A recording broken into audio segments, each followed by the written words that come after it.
You ask Tiger to solve. This deals with linear equations with one unknown. The final result is a equals 75 over 2. Let's solve it step by step.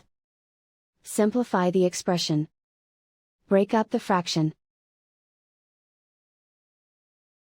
Simplify the fraction.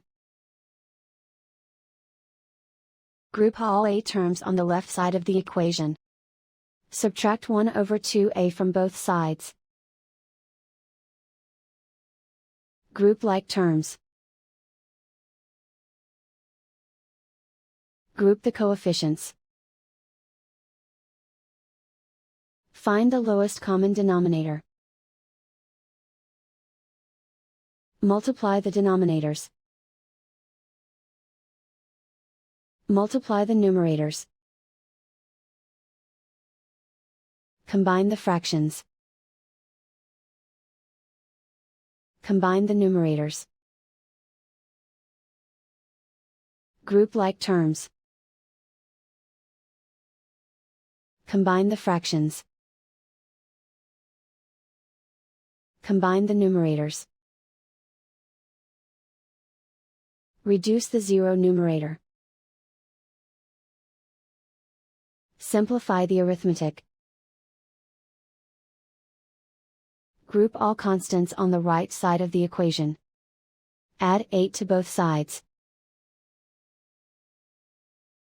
Simplify the arithmetic. Convert the integer into a fraction. Combine the fractions. Combine the numerators. Isolate the a. Multiply both sides by inverse fraction 6 over 1. Group like terms. Multiply the coefficients. Simplify the fraction. Multiply the fractions. Simplify the arithmetic. And so the final result is a equals 75 over 2.